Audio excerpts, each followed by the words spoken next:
오늘은 갈라디아서 하나님 말씀 네 번째로 배우도록 하겠습니다. 말씀의 제목은 복음을 위한 바울의 변호.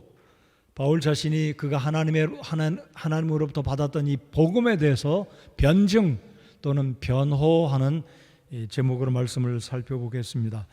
지난주에 저희들은 바울 사도가 선포했던 이 복음의 기원은 하나님으로부터, 즉 예수 그리스도로부터 말미암았다는 이 말씀을 살펴보았습니다. 자, 그러면 1장 1절에서 바울은 자신의 사도권의 신적인 기원을 강력하게 주장하였던 이유는 이 갈라디아 지역에 복음을 왜곡시켰던 유대주의자들이 있었기에 바울 사도는 예수님의 12제자, 예수님의 사도들 가운데 포함되지 아니한다 하면서 바울이 증거한 복음을 신뢰하지 않는 그런 영향을 끼쳤기 때문에 바울은 강력하게 1장에서 부득이하게 자신의 사도권과 그리고 본인이 증거했던 그 복음이 참되다라는 것을 전할 수밖에 없었습니다. 갈라디아서가 6장으로 되어 있는데 1장, 2장, 그리고 3장, 4장, 5장, 6장 나누어서 바울이 어떻게 이 복음을 증거하고 변호하고 있는지 PPT를 보여주시기 바랍니다. 자, 1장, 2장에는 바울이 어떻게 복음을 갈라디아 교회들에게 증명해 보이고 있는지 개인적인 접근을 하고 있습니다. 그것이 2장까지입니다.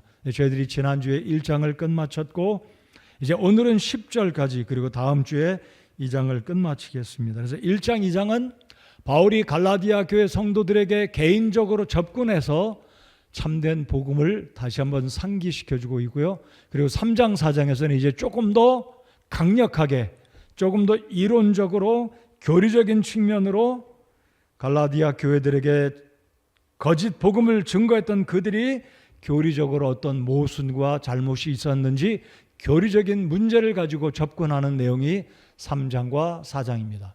자, 그리고 5장, 6장은 이제 실제적인 삶에 나타나는 모습을 가지고 이 복음의 모습들이 우리의 삶에 실제적으로 어떻게 나타나줘야 하는지 바울 사도 자신이 실제적인 이슈를 가지고 갈라디아 교회 성도들과 거짓 교사들, 잘못된 유대주의 율법을 강조했던 그들에게 그들을 설득하고자 세 가지 방법으로 정확하게 1장, 2장, 3, 4장, 5, 6장으로 세 가지 방법으로 접근하고 있다는 것을 기억해 주시기 바랍니다. 이제 오늘은 2장 1절부터 10절까지 여러분 성경에 보시면 복음의 변호 그렇게 주제가 설명되어 있지 않습니까? 그래서 저는 1절부터 10절까지 바울 사도가 자신이 증거했던 그 복음을 어떻게 변호하고 있는지 이 제목으로 살펴보고자 합니다.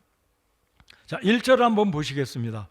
그 뒤 14년이 지나서, 자, 14년이 지난 후에 바울이 예루살렘에 올라갔다라고 이야기합니다. 다시 저들 복습하는 차원에서 1장 18절을 보시겠습니다. 그 뒤 3년이 지나서 내가 베드로를 만나려고 예루살렘에 올라가 그랬습니다.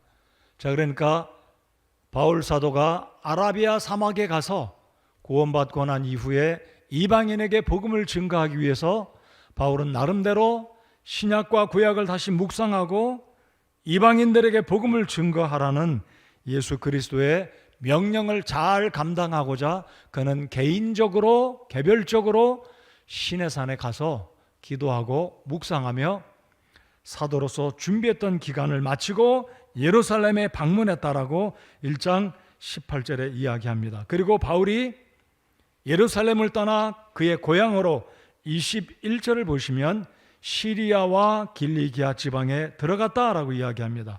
여기서 말하는 시리아는 다마스커스였을 것으로 봅니다. 그러니까 다마스커스에서 아나니아를 만나서 그가 이방인의 사도로 부름받은 것을 확증하고 그곳에서 침례를 받지 않습니까? 그래서 바울은 예루살렘을 15일간 약 2주간 머물고 시리아와 길리기아로 돌아갔다가 14년이 지난 후에 다시 예루살렘으로 올라왔다라는 이야기를 하고 있습니다. 자, 그렇다면 바울이 예루살렘에 방문했던 것은 14년이라는 의미를 역사적으로 저희들이 살펴볼 텐데요. 신약 성경은 바울 사도가 예루살렘에 어렸을 때 유학을 왔습니다. 자, 바울의 고향이 어디였다고요? 길리기아 지방의 다소에서 자랐는데, 이 바울의 부모는 율법을 사랑하는 열심히 있는 유대교 신자들이었죠. 근데 이 아들 바울을 가말리엘이라는 스승에게, 당시의 최고의 율법 학자에게 공부를 시키려고 예루살렘으로 유학을 보낸 겁니다. 그러니까 바울은 어렸을 때부터 성인이 되기까지 33, 4세에 구원받기까지 예루살렘에 머물렀기 때문에 어찌 보면 바울에게 있어서 예루살렘은 그의 제2의 고향과 다를 바가 없었을 것입니다. 그러나 바울의 생애 가운데 구원받은 이후에 바울은 예루살렘을 5차례 방문하게 되는데, 자, 한번 보시겠습니다. 첫 번째는 방금 읽었던 1장 18절 19절, 아라비아를 방문한 이후에 예루살렘을 방문했었을 때가 첫 번째이고요. 그리고 두 번째가 이제 기근이 발생했을 때, 예루살렘의 교회 많은 성도들이 기근으로 가난에 처했을 때 바울이 헌금을 갖다 주러 갔을 때 예루살렘을 두 번째 방문합니다. 그리고 세 번째가 예루살렘 회의를 참석하기 위해서 방문하게 되는데, 이때가 주후 49년입니다. 자, 그러면 첫 번째 방문했을 때가 주후 35년이면 여기다가 14년을 더하면 몇 년이 됩니까? 49년입니다. 그래서 2장 1절에 바울 사도가 14년이 지나서 예루살렘에 바나바와 디도를 데리고 방문했다라고 이야기한 이 시점은 주후 44년이 아니라 49년이다 라고 볼 수 있다는 겁니다. 그런데 신학자들 가운데 지금 갈라디아서 2장 1절에 바울 사도가 예루살렘을 방문했었던 이 시기는 44년, 기근이 발생해서 예루살렘 교회 성도들에게 헌금을 전달해 주었을 그 시기로 보는 학자들이 있습니다. 그러나 저는 개인적으로 이 시기를 세 번째 방문했던 시기 주후 49년으로 저는 보고 있습니다. 자, 이 예루살렘을 올라갔다라고 이야기합니다. 2장 1절에서도 그렇고 1장 18절에서도 예루살렘에 올라갔다고 이야기합니다. 여러분, 우리 여성분들은 지도를 볼 때 동서남북의 방향을 잘 모를 수 있는데요, 모든 지도들은 정면으로 보았을 때 꼭대기가 북쪽이고 아래쪽이 남쪽입니다. 자, 그렇다면 바울 사도가, 자, 여기가 수리아 또는 시리아 안디옥입니다.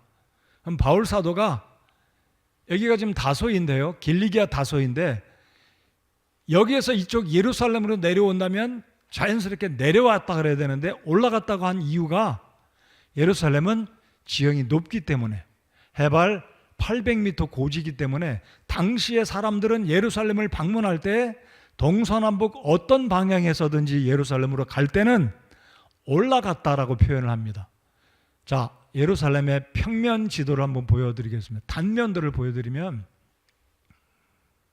자, 여기가 예루살렘입니다. 그리고 여기가 바로 사해바다. 그러니까 지중해 해발보다 여기가 전 세계에서 가장 낮은 염해, 가장 낮은 바다, 해발보다, 그러니까 수표면 바다보다 훨씬 낮은, 수백 미터가 낮은 곳이 바로 사해바다인데, 예루살렘이 이렇게 높습니다. 그러니까 800m니까 굉장히 높죠. 그렇죠? 제가 알고 있기로는 계룡산이 700m 미만인데 아무튼 굉장히 높습니다. 그래서 예루살렘에 방문하는 사람들마다 모두 다 올라간다라고 표현하는데요. 자, 이것은 이제 수평적으로 봤을 때, 이렇게 단편적으로 봤을 때 헤브론 산이 여기 있고 예루살렘이 여기 있고, 가장 높은 산은 이쪽에 보시면 헬몬산 약 2,900m, 거의 3,000m, 백두산보다 높은 산이 헬몬산입니다. 그래서 여기서 만년설이 녹으면 이 물이 흘러서 요르단을 타고 내려와서 사해바다에 고이게 되는데, 바로 예루살렘이 높기 때문에. 자, 그 다음 사진 보여주시면, 자, 이건 또 다른 각도에서 봤는데요, 자, 여기에 노란색 제가 펜으로 그렸는데 잘 안 보일지 모르겠습니다. 여기가 예루살렘입니다. 여기서 보면 헬몬산이 물을 타고 내려와서 요르단을 통해 이리 내려와서 염해, 바로 사해바다에 고이게 되는데, 여기 이제 초록색을 보시면 이렇게 산지입니다. 그래서 이제 샤론 평야, 말 그대로 이쪽이 평야 지역입니다. 예루살렘, 이스라엘의 수도가 바로 여기에 텔 아비브 있죠. 아비브. 아비브란 말은 11월, 10월, 아비브월 그런 말이 나오죠. 텔이란 말은 언덕이다. 그래서 이스라엘의 수도는 어떤 평야 지대에 자리 잡은 좋은 땅이다라는 것을 알 수 있습니다. 자, 아무튼 예루살렘은 굉장히 높은 지대에 자리하고 있기 때문에 2장 1절에서 바울은 예루살렘으로 14년이 지난 후에 올라갔다라고 표현을 하고 있습니다. 자, 그렇다면 자, 이제 15장에 보면 사도행전 15장을 보시면 사진 대내주세요. 사도행전 15장을 보시면 예루살렘 교회에서 굉장히 중요한 문제로 회의가 열립니다. 역사상, 교회 역사상 굉장히 중요한 회의가 사도행전 15장에 열렸는데 이 회의를 예루살렘 회의다. 그래서 그 이후로 교회 역사에 보면 니케아 종교회의다, 뭐 어디 종교회의다, 이런 종교회의라는 이름이 계속 따라 붙는 이유가 예루살렘에서 주후 49년에 첫 번째로 회의가 열렸기 때문에 교회 역사상 사도행전 15장에 열렸던 주후 49년의 회의는 굉장히 중요한 회의였습니다. 자, 그러니까 오늘 읽었던 이 갈라디아서 2장 1절은 바울 사도가 주후 49년에 열렸던 예루살렘의 회의에 참석한 것이다라고 이해하시면 되겠습니다. 방금 전에 제가 말씀드렸던 바울 사도가 5번을 예루살렘에 올라갔는데 어떤 학자는 주후 44년 두 번째 올라갔을 때가 갈라디아서 2장 1절이다라고 이야기하지만 또 일부의 학자들, 또 저는 2장 1절은 주후 49년 사도행전 15장과 같은 시기의 사건을 기록하고 있다라고 저는 그렇게 믿고 있습니다. 자, 그래서 15장 1절을 우리 한번 같이 읽어 보시겠습니다. 15장 1절. 자, 여기에 스크린을 보시고 한번 같이 읽겠습니다. 시작.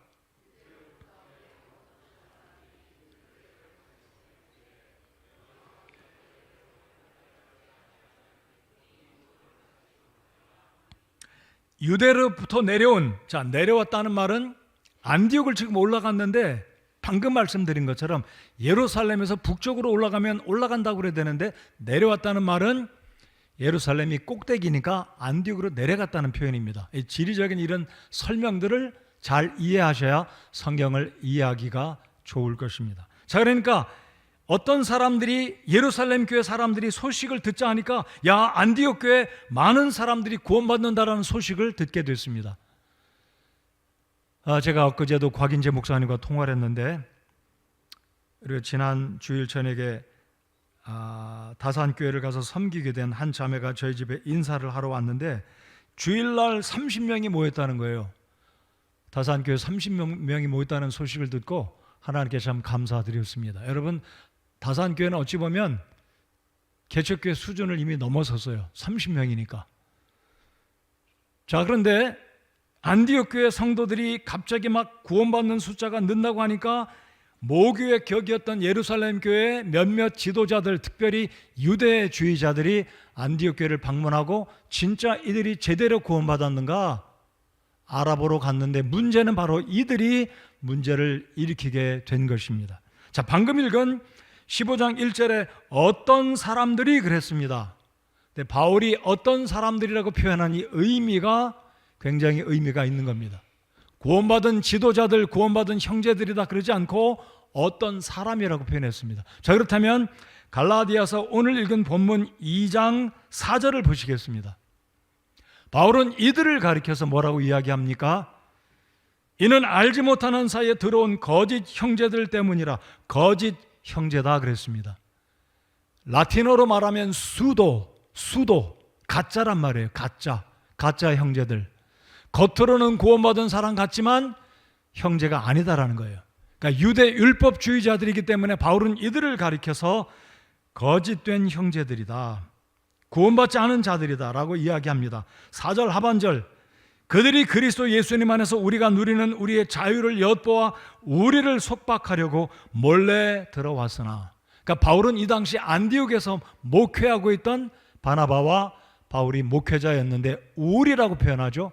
자, 그러니까 안디옥 교회에 많은 이방인 그리스도인들이 있었습니다. 여러분, 안디옥은 시리아 지역이기 때문에 사도행전 8장에 핍박을 받아 예루살렘 교회 성도들이 온 지구 사방으로 흩어졌는데, 안디옥에도 많은 성도들이 가서 교회를 개척하게 되어서 그 지역에 있는 이방인들이 구원받게 된 것입니다. 자, 그래서 교회가 성장한다는 소식이 예루살렘 교회에 전달되자 이 유대주의자들이 안디옥에 가서 몰래 들어간 거예요. 몰래. 그래서 이들에게 헛된 소식을 퍼뜨리는데 잘못된 구원 교리를 퍼뜨린 겁니다. 유대인들은 몰라도 이방인들 가운데 구원받은 사람들이 제대로 하나님의 백성이 되려면, 유대인들과 교제를 하려면 당신들 할례를 받으시오 라고 말하는 겁니다. 여러분, 이방인들은 할례를 받을 리가 없죠. 여러분, 지금도 중동의 무슬림들은 아브라함의 후손들이다 믿기 때문에 그들은 모두 다 남자들이 할례를 받습니다. 그러니까 이런 상태에서 바울이 유대주의자들이, 어떤 사람들이 형제들을 가르치며 이르되, 사도행전 15장 1절, 너희가 모세의 관례대로 할례를 받지 아니하면 능히 구원을 받지 못하리라. 성경 어디에도 할례를 받아야 이방인 신자들이 구원이 완벽해진다라고 말씀한 구절은 하나도 없습니다.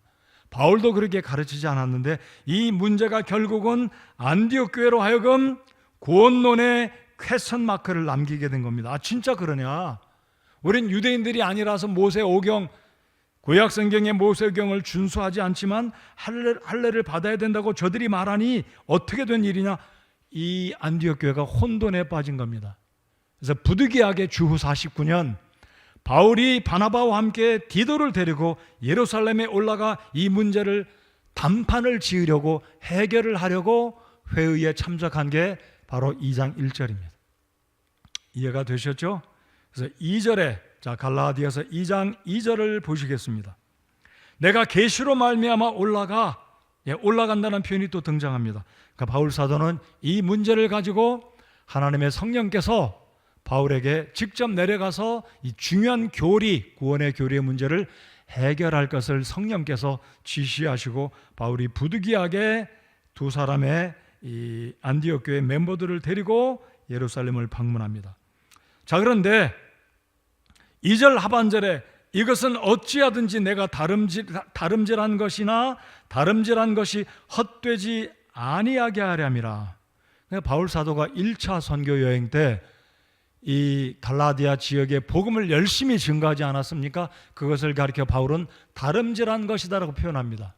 그때 복음을 전해서 이 갈라디아 지역의 교회들이 세워졌는데 그 모든 수고가 헛된 것이 아니다라는 것, 즉 참된 복음을 증거해서 많은 사람들이 구원받고 교회가 세워졌는데, 이게 어찌 된 일입니까?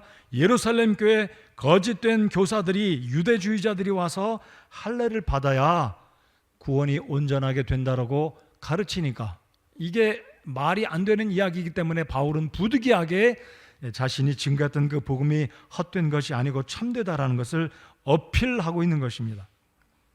자, 이제 3절 한번 보시겠습니다. 자, 바울은 지금 의도적으로 문제를 직면합니다. 그게 무슨 말이냐면 3절을 같이 한번 읽어보겠습니다. 저 모니터 볼륨을 조금만 더 올려주십시오. 3절 같이 읽어보겠습니다. 시작.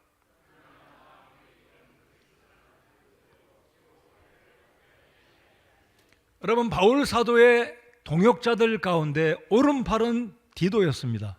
왼팔은 디모데였습니다. 물론 거기에 브리스길라, 아굴라, 에바브로, 디도, 굉장한 성도들이 많이 있었지만 바울 사도의 동역자 디도와 디모데, 이 두 사람 다 목사였습니다. 그리고 바울의 복음 증거를 통해서 구원받은 바울의 영적인 아들들이었습니다.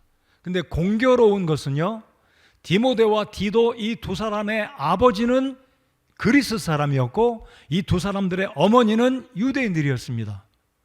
그런데 재미있는 것은 사도행전 15장을 보시면 16장을 보시면 디모데를 데리고 1차 선교 아시아 지역의 갈라디아의 왼쪽 지방으로 그 선교 여행을 떠날 때 디모데를 데리고 가는데 유대인들의 눈치를 보고 디모데에게는 할례를 베풀었습니다.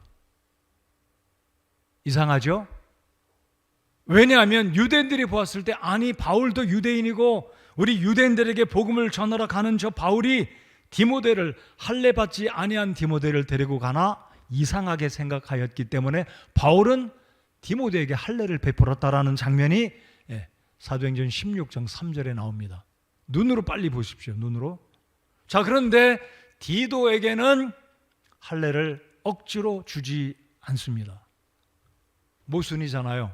아니 둘 다 목사하고 바울 사도의 영적인 아들들이고 목회를 하는 사람들이고 둘 다 아버지는 그리스 사람이고 어머니는 유대인이라면 왜 그러면 디도에게는 할례를 안 주었을까요?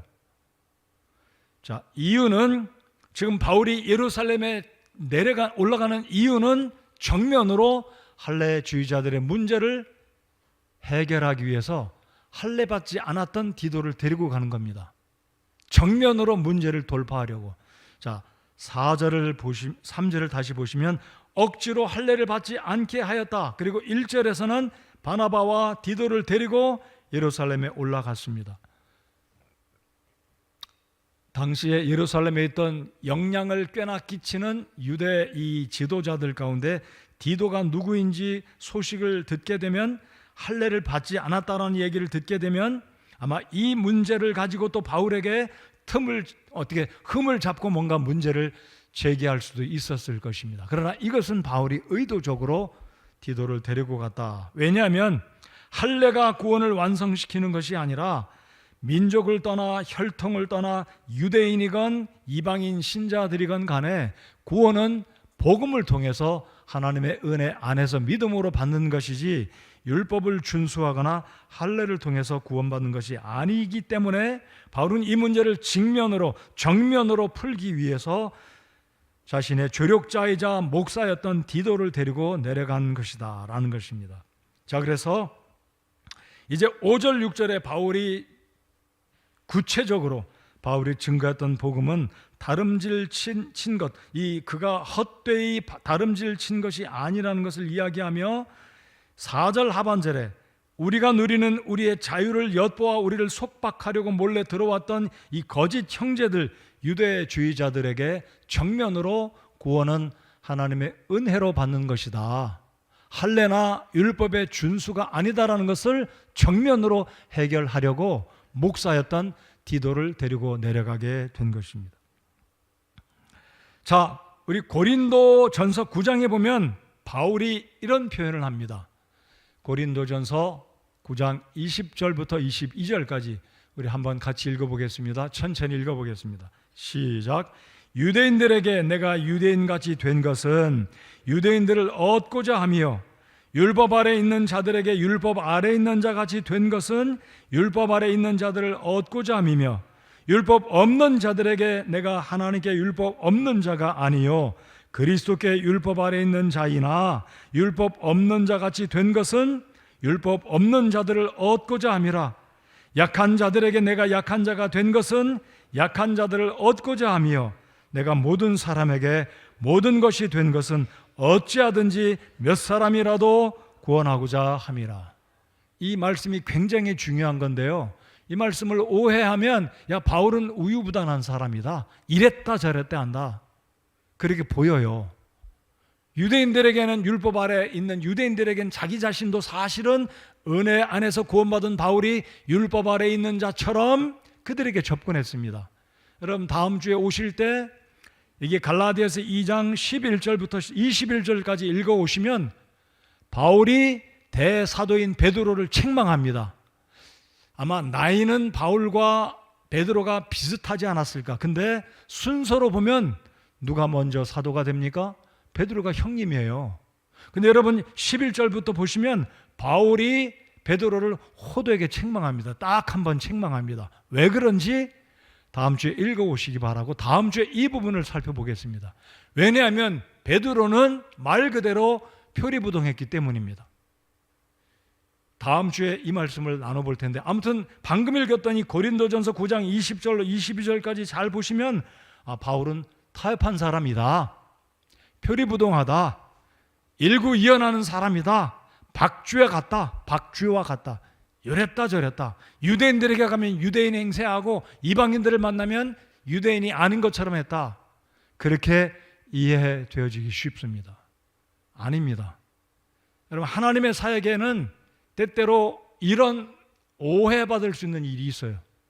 근데 바울은 솔직한 심정이 박쥐처럼 이방인과 유대인 사이에 이랬다 저랬다 한 것이 아니라 그는 어떻게 해서든지 참된 복음을 잘 증거해서 유대인들에게는 복음의 진수를 알려주기 위해서는 자신이 율법주의자의 입장에서 그가 경험한 율법을 적나라하게 보여주면서 은혜가 맞다, 은혜로 구원받는다라는 것을 설명하기 위해서는 유대주의의 입장에서 전한 것이기 때문에 유대인들 앞에서는 내가 율법 없는 자이지만 율법 아래 있는 자처럼 행동했다라는 거예요. 그렇게 해야지만 율법주의자들이 바울의 그 복음을 통해서 구원받을 수 있기 때문에. 또 반면에 이방인들은 율법이 없잖아요. 할례도 없고 제사법, 음식법, 모든 규례, 안식일 이런 거 없어요. 근데 바울은 이방인들이 구원받게 하려면 자신이 율법주의자였었고 유대인이었었지만 유대인의 신분과 정통과 전통과 그런 모든 것들을 다 떠나서 이방인들의 시각에서 복음을 전해야 이방인들이 잘 복음을 납득하고 이해하기 때문에 그들 편에 서서 복음을 전했다는 거죠. 이것을 우리말로 쉽게 말씀드리면 눈높이 복음 전했다. 이게 바로 바울이 선교학적인 용어로 상황화입니다. 선교 용어로 contextualization이라고 하는데요. 상황에 맞게 복음을 전한 것입니다. 다시 강조해 드리고 싶습니다. 바울은 절대로 복음을 가지고 타협한 것은 아닙니다. 사람들로 하여금 복음을 잘 이해할 수 있도록 최선을 다해서 복음을 쉽게 유대인들에게는 그들의 입장에서 복음을 전했고 이방인들에게는 그렇게 전했다라는 거죠. 자, 그렇기 때문에 오늘 본문에서 바울이 복음을 변호했던 이 이유, 이 거짓된 형제들이 양의 탈을 쓴 사실은 이리들이 안디옥 교회에 와서 이방인 신자들에게 당신들이 진짜 구원받고 이 하나님의 택한 백성들인 우리 선민인 유대인들과 교제를 할 수 있는 특권을 얻으려면 당신들도 할례를 받으시오. 그렇지 않으면 당신들 유대인 공동체에 들어올 수도 없을 뿐만 아니라 당신 같은 이방인들 개처럼 취급하는 당신들은 하나님의 백성이 되는 것은 언감생신이요 절대로 있을 수 없는 일이다라고 으름장을 놓았겠죠. 그러나 바울 사도는 복음의 능력을 알았고 하나님의 은혜에 이 은혜의 복음이 얼마나 귀한 것인지 참을 수가 없었기 때문에 격분해서 지금 내려와서 문제를 해결하려고 하나님의 계시를 받고 내려왔다라는 겁니다. 자, 5절에서 우리가 바울의 마음이 얼마나 열정이 있는지 5절을 통해서 알 수 있습니다. 자, 5절 같이 한번 읽어보겠습니다. 시작.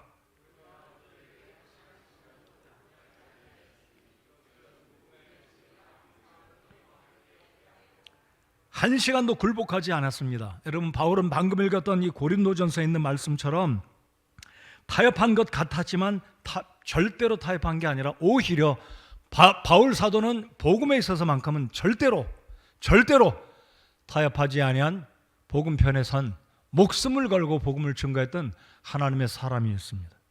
그래서 우리 또한 이 시대에 어떤 상황에서도 어떤 사람들 앞에서도 절대로 복음을 가지고 굴복하지 않는 복음의 편에 서서 진리를 외치고 진리를 사수하는 우리 성서 침례교 모든 성도들과 제가 되기를 간절히 바랍니다. 복음을 사수하는. 자, 그래서 이제 이들을 바울이 지적하기를 거짓 형제들이다. 여러분, 갈라디아서의 주제가 뭐라고요? 예수 그리스도 안에 있는 믿음을 통한 참된 자유, freedom in Christ. 그렇죠?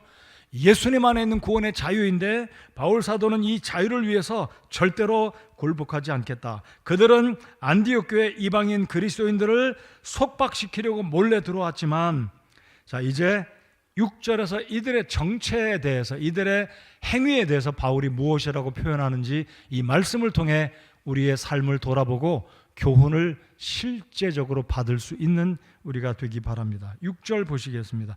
그러나 무엇이나 되는 것 같이 여겨지던 이 사람들에 관하여는, 여러분, 우리 말에 그런 말이 있죠. 아무것도 가지지 못한 사람이, 개뿔도 없는 사람이 뭐 이렇게 한다고 그러잖아요. 근데 바울 사도는 그런 비슷한 표현으로 이 율법주의자들을 지금 책망하는 겁니다. 무엇이나 되는 것 같이 여겨지던 이 사람들에 관하여, 여러분, 어떤 사람들이 무엇이나 되지도 않았는데 사실 주제넘게 자신을 과장하고 사람들 앞에 자신을 뽐내고 자신을 높이려는 사람들은 세상의 어떤 기관이나 단체에서도 그런 유형의 사람들은 항상 있습니다. 학교도 그렇고 어떤 기관이나 단체도 그렇고 직장에도 그렇고 다 있어요. 소위 말해서 다시 말씀드리면 개뿔도 없는데, 여러분 개가 뿔이 없잖아요. 개가 뿔이 없는 것처럼 아무것도 없으면서 무엇이냐 자랑하고 자기를 드러내고 사람들 위에 군림하려는 바로 이 율법 교사들, 거짓된 이 형제들이 바로 무엇이나 되는 것 같이, 바울은 그렇게 표현합니다. 자, 그러면 이 시간에 우리 자신들을 돌아보기 바랍니다. 우리가 정말 주님을 섬길 때에 내가 주님을 위해서 일을 하는데 사람들 앞에 나를 자랑하고 나의 어떤 명예를 높이려고 사람들 위해 나를 더 영광받고 칭찬받으려고 무엇이나 되는 것처럼 여기고 있는지 우리 자신들을 돌아보는 우리 자신들 이 저녁 시간이 되기를 바랍니다. 우리 교회도 그런 분들이 있을 겁니다. 여러분이 느끼실 수도 있을 거예요. 제가 그런 모습이 있었다면 용서해 주시기 바랍니다. 그냥 하는 이야기가 아니고 제 진심입니다. 제가 혹시라도 잘난 척하고 제 스스로를 세우려고 한다면, 그런 모습이 있었다면 우리 주님께 용서를 구하고 여러분 앞에서도 용서를 구합니다. 반면에 우리 교회 어떤 성도님들은 헌금을 드리든 몸이나 시간을 들여서 섬기든 자기 자신을 나타내지 않고 무명으로 겸손히 수고하는 성도들이 있음을 볼 때 우리 하나님께 얼마나 감사한지 모르겠습니다. 여러분, 전자에 해당되는지 후자에 해당되는지 우리 자신들을 돌아보기 바랍니다. 제가 믿건대 우리 교회에 겸손히 자기 자신을 드러내기를 꺼려하고 겸손히 오른손이 하는 일을 왼손이 모르게 겸손히 주님의 영광을 구하며 주님을 섬기는 아름다운 성도들이 있기 때문에 감사드리고 더 많아질 것을 믿고 기대하고 우리 주님께서 그러한 성도들 복 주시기를 간절히 기도하고 우리 주님께서 또한 그렇게 복 주실 것을 믿어 의심치 않습니다. 무엇이나 되는 것 같이 이런 생각 다 내려놓기 바랍니다. 내가 아니면 안 된다 이런 생각 다 내려놓고 주님 지혜 주셔야 가능합니다. 주님 기도하게 하시고 믿음으로 행하게 하시고 내 생각과 인간적인 판단과 나의 경험보다도 성령 하나님이 주시는 지혜와 인도하심으로 교회를 섬기는 우리 모두가 되기를 바랍니다. 여러분, 윌리엄 캐리는 인도에서 엄청난 선교 사역을 남긴 위대한 하나님의 종이었습니다. 근데 윌리엄 캐리는 가난한 집에서 태어났어요. 아주 시골에서. 그래서 윌리엄 캐리 아버지가 공부를 안 시켰어요. 고등학교 졸업한 게 전부였습니다. 그리고 학교를 졸업하자마자 아버지는 윌리엄 캐리를 구두 수선공으로 취직시켜서 돈 벌어오게 했습니다. 그래서 윌리엄 캐리는 많이 공부 못했어요. 근데 어느 날 이 윌리엄 캐리가 하나님의 일에 놀랍게 쓰임받는 아주 위대한 하나님의 사람이었지만 주변에서 윌리엄 캐리를 시기하고 질투하는 사람이 꼬투리를 잡고 이런 말을 합니다. 당신은 옛날에 구두 짓는 사람이었다며요.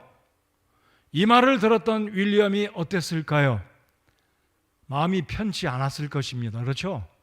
나를 감히 깔봐? 내가 그래도 대영 제국의 침례교 선교에서 파송받아가지고 성경을 번역하고 교회들을 세운 사람인데 그러지 않았습니다. 윌리엄 캐리가 뭐라고 이야기했냐면요, 아닙니다. 저는 구두를 만드는 실력이 없고 겨우 구두를 수선하던 사람에 지나지 않습니다. 그랬답니다. 굉장히 불쾌했겠죠. 그런데도 불구하고 윌리엄 캐리는 아닙니다. 저는 구두를 만드는 실력이 없고 고작해야 구두 떨어진 거 깁는 사람입니다. 겸손히 자신을 낮추지 않았다고 합니다. 여러분, 성경 있는 사람들은 하나님 앞에서 겸손하게 자신을 종으로, 벌레로, 흙으로, 먼지로 표현하였습니다. 오늘도 제가 에베소서 3장에 있는 말씀, 오늘 주일날 우리 형제들과 성경 공부를 하는데 에베소서를 가지고 공부합니다. 근데 에베소서 3장 8절에 보니까 바울은 자신을 이렇게 소개하고 있습니다. 모든 성도들 중에서 가장 작은 자보다 더 작은 자다라고 바울이 자신을 소개했습니다. 모든 성도들 중에 가장 작은 자보다 더 작은 자다. 자, 그러니까 바울은 이 안디옥교에 방문했던 이 거짓 교사들을 바라보았을 때 무엇이나 되는 줄 알고 목에 힘주고 하나님의 은혜의 복음을 거짓되게 바꾸어서 거짓 복음을 증거했던 저들을 가리켜서 무엇이나 된 줄 아는 자들이라고 표현했습니다. 자, 그리고 그 다음 하반절에 보겠습니다. 6절 하반절, 그들이 어떤 사람이든지 내게는 상관이 없으며, 바울은 단호했습니다. 그들이 예루살렘 교회에 있을 때 사람들에게 어떤 대우를 받았든지 어떤 존경을 받았든지 그들의 위치가 예루살렘 교회 어떤 지도력의 포지션에 있었든지 그건 나는 알 바가 아니고 신경을 쓰지 않겠다. 왜입니까? 그들의 지위와 신분을 물어나고 그들은 예수 그리스도의 은혜의 복음을 왜곡시킨 거짓 복음을 증거했던, 1장에서 살펴본 그대로 바울이 얼굴이 울그락불그락해지면서 저주를 받을지어다라고 말할 정도로 바울의 심기를 불편케 했던 악한 하나님의 사람들이 아닌 사탄에게 속한 구원받지 아니한 거짓 교사들이었기 때문입니다. 그래서 바울은 굴복하지도 않았을 뿐만 아니라 6절 하반절에 보면 뭐라고 이야기합니까? 하나님은 사람의 외모를 받아들이지 아니하시느니라. 그들이 어떤 옷을 입었고 어떤 권위를 가지고 어떤 언어의 어떤 아름다운 미사 여구를 통해서 안디옥 교회 성도들을 설득했는지는 바울이 전혀 미동도 하지 않고 뭐라고 결론을 짓습니까? 6절 하반절에 그들이 회의에서 내게 아무것도 더해주지 아니하였느니라. 자, 그러니까 예루살렘에 있었던 주 49년 구원론에 관계된 이 중요한 회의에 있어서 그 자리에 야고보도 있었고 베드로도 있었고 요한도 있을 것이고 사도들이 있었을 것인데, 그리고 예루살렘 교회 리더들이 많이 모여서 이 중요한 결정을 하게 되는데, 회의를 하게 되는데 율법주의자들은 한마디도 바울에게 논증적으로 수사학적으로 설득시키지 못하고 결국은 KO패 됐다 이거죠. 끝났다 이거예요. 어떻게 끝납니까? 유대인들도 이방인들도 하나님의 은혜의 복음으로 구원받는다. 땡땡땡. 결론이 났다는 거예요. 그러니까 이 거짓 교사들, 율법주의자들은 이 회의에서 바울을 설득시키지도 못했고 어떤 논리적으로나 성경적인 근거로 바울 사도가 증거한 하나님의 은혜로 구원받는다는 이 사실 앞에서 아무도 바울을 이길 수가 없었고 도움조차 주지 못했다 이거죠. 자, 그리고 7절이 어떻게 시작됩니까? 오히려 역전의 분위기로 넘어갑니다. 자, 우리 7절 같이 읽겠습니다. 시작. 오히려 반대로 베드로가 할례자를 위한 복음을 맡은 것 같이 내가 무할례자를 위한 복음을 맡은 것을 그들이 보았나니. 이게 무슨 뜻인가요? 사도행전 10장을 보시면 고넬료에게 최초로 이방인의 문을 열고 로마의 백부장 군대 장교에게 복음을 증거한 사건이 나오잖아요. 그러니까 이 베드로는 유대인의 사도였고 바울 사도는 이방인의 사도였습니다. 베드로와 바울 사도 둘 다 유대인이었지만 하나님의 섭리는 베드로를 통해서 유대인들에게 복음을 증거하는 주된 리더로 세웠습니다. 그리고 바울은 이방인들에게 복음을 전하라고 우리 주님께서 다마스커스에서 바울이 구원받은 직후에 그에게 사명을 주시기를 내가 너를 이방인에게로 보내노라. 자, 그러니까 이 사실, 바울 사도가 갈라디아 지역에 복음을 증거해서 많은 사람들을 구원케 했는데 이제 이 종교회의, 예루살렘에 있던 첫 번째 회의를 통해서 많은 사도들과 그 예루살렘 교회에 모였던 리더들이 명명백백하게 베드로는 유대인들에게 복음을 증거하는 리더라면 바울 사도는 뒤늦게 사도로 부름받은 저 사람은 이방인들 세계에서 복음을 증거해서 유대인이나 이방인이나 모두 다 예수 그리스도의 몸된 교회에 속하게 하는 하나님의 사역자다라는 것이 입증되었다는 거예요. 결론이 난 거예요. 그러니까 이 바울 사도가 증거한 복음이 참되다, 이방인 그리스도인들 할례 받아야 구원이 확증되는 것이 아니다라는 것이 결국 사도들이 동의하게 된 겁니다. 그래서 이 자리를 통해, 이 회의를 통해서 바울 사도는 독립적으로 이방인들을 향한 사도로서 베드로가 전했던 복음이나 이방인의 사도였던 바울 사도가 전했던 복음이나 동일한 복음이다. 다른 복음이 아니라 another gospel이 아니라 바울 사도가 전했던 복음도 베드로가 전했던 복음이고, 그 복음은 오늘날 믿는 유대인들이나 이방인들이나 모두 구원하시는 하나님의 능력이다라는 것이 입증이 되었다라는 겁니다. 그래서 바울 사도는 갈라디아서 1장 6절에서 살펴본 것처럼 하나님을 기쁘시게 한 사도였다라는 것. 그래서 6절 하반절에는 이 바울 사도가 이 사람들을 가리켜서 무엇이나 되는 것 같이 여겨지던 이들을 비교하면서 결국 7절에서는 이 바울 사도가 하나님께서 이방인들에게 보내신 사도요, 그리고 그가 복음을 증거한 그 복음이 참된 복음이었다라는 것이 오늘 본문을 통해서 바울 사도의 복음이 충분히 입증되었다라는 것을 이제 7절, 8절, 9절을 통해서 우리가 확인할 수가 있는 것입니다. 결론을 내겠습니다. 오늘 본문에서 2장 1절로 10절까지 바울 사도가 바나바와 디도를 데리고 예루살렘에 올라가서 이 구원론과 연관된 굉장히 중요한 이 부분에 있어서 바울 사도가 증거한 복음이 베드로가 증거한 복음과 다를 바가 없다. 예루살렘 교회 여타에 인정받았던 리더들이었던 사도들이 증거한 복음과 동일한 복음이다라는 것이 입증이 되었다라는 것입니다. 자, 우리 9절을 한번 보실까요? 9절 같이 한번 읽어보겠습니다. 9절 시작. 또 기둥같이 여겨지던 야고보와 게바와 요한은 내게 주신 은혜를 깨닫고 나와 바나바에게 오른손을 내밀어 교제를 청하였으니 이것은 우리는 이교도들에게로 가고 그들은 할례자들에게로 가고자 함이라. 이게 무슨 의미인가요? 회의가 종식되었습니다. 사도행전 15장을 보시면 야고보가 예루살렘 교회 리더였습니다. 여기 있는 야고보는 예수님의 동생이었습니다. 참 흥미롭죠? 베드로가 예루살렘 교회 핵심 리더가 아니라 예수님의 동생인 비사도, 물론 사도라고 부를 수 있지만 12제자에 포함되지 않는 예수님의 동생 야고보가 예루살렘 교회의 핵심 리더였는데, 이 회의의 결론은 야고보가 내립니다.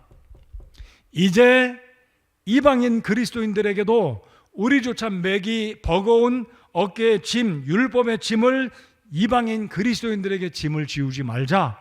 저들도 우리처럼 동일하게 믿음으로 구원받는 줄을 아노라. 땅땅땅. 예루살렘 회의가 결론을 내렸습니다. 자, 그리고 회의가 마쳤을 때 악수를 합니다. 이 의미가 무엇이냐면 안디옥 교회에서 올라왔던 이 베드로와 이 바나바와 바울 사도에게 교제를 청했다. 이 의미는 지금 야고보와 게바와 요한이 이 바울에게 임했던 은혜의 복음, 이 바울 사도가 갈라디아 지역에 두루 증거했던 그 복음이 바로 예루살렘에 있던 이 사도들이 증거했던 복음과 같다는 것을 인정하고 손을 내밀어 악수했다는 거예요. 우리는 다 같은 하나님의 일꾼들이요, 당신이 전하는 복음이나 우리가 전하는 복음이 동일한 것이다 라고 영적인 교제가 여기에서 형성이 된 겁니다. 자, 그러니까 모르긴 해도 1장 18절 19절에 바울이 아라비아에서 3년을 보내고 예루살렘에 베드로를 만나러 온 이유는 성경은 갈라디아서는 정확하게 이야기하고 있지는 않지만 이 정황들 문맥의 앞뒤 전후를 볼 때 바울은 내가 구원받은 복음, 내가 외치고자 하는 복음, 내가 묵상하고 연구한 이 복음이 바로 당신이 증거하는 복음이고 우리는 동일한 예수 그리스도의 사도로 유대인과 이방인에게 복음을 증거하는 이 복음이요 라고 15일 동안 바울 사도가 베드로와 함께 논의하고 교제하고 돌아갔을 것이다 라는 것입니다. 자, 그래서 오늘 이 말씀의 결론은 이것입니다. 복음은 유일한 구원의 길이며 율법이나 할례와 무관하다. 두 번째, 이방인의 사도였던 바울이나 유대인의 사도였던 베드로를 포함한 그리스도의 사도들은, 예수 그리스도의 사도들은 독립적인 상황에서 지역적으로도 떨어져 있었고 복음의 대상자들이 달랐지만 이들은 같은 복음을 증거하는 동역자들이었고 상호 협력하는 연합사역을 이루었다라는 거죠. 그래서 우리 성서침례교회 내에서도 믿음이 같은 우리 목사님들과 교제를 하고 세계 선교를 하는 이유도 오늘 갈라디아서 2장에 있는 이 문맥에 나타난 상황과 동일하다라는 것입니다. 그래서 우리는 믿음이 같은 분들, 우리가 교리적으로 같은 분들이 이 강단에 서서 말씀을 전하고 앞으로도 그렇게 되기를 원하고, 제가 이 강단은 우리가 믿음이 같은 목사님들을 세우는 그런 측면에서는 변함이 없을 것입니다. 마틴 루터는 이렇게 복음의 순수성을 지켜나가야 할 것을 이렇게 고백했습니다. 그렇다면 이것이 모든 것의 결론이 되어야 한다. 곧 우리의 재산, 우리의 명성, 우리의 생명, 우리가 가진 모든 것은 다 빼앗기더라도 복음, 우리의 믿음, 예수 그리스도는 절대 빼앗기지 않아야 한다라고 강조하였습니다. 존 스토트라는 돌아가신 분인데요, 신부였지만 이분은 복음주의 계열의, 우리랑은 교리적인 측면이 약간 다르긴 하지만 복음에 대해서 존 스토트는 이런 말을 남겼습니다. 신약에 오직 하나의 복음만 있다면 교회에도 오직 하나의 복음만 있다. 복음은 수세기 동안의 변화 속에서도 전혀 변함이 없다 라는 말을 남겼습니다. 우리가 믿는 복음은 앞으로도 변개되지 말아야 할 것이고 변개될 수 없음을 믿습니다. 우리에게 이 놀라운 복음을 주시고 은혜로 구원받게 하신 우리 하나님께 영광과 감사를 올려드립니다. 성도 여러분들, 이 복음으로 구원받으셨습니까? 이 복음을 기뻐하시고 자랑스러워하시고 변개시키지 말고 복음을, 주님이 오시는 그날까지 예수님께서 죄인들을 위해서 죽으시고 사흘 만에 무덤에서 부활하셨다는 이 분명한 복음을 외치는 우리 교회가 되기를 바랍니다. 다 같이 자리에서 일어나서 우리 찬송 함께 하겠습니다.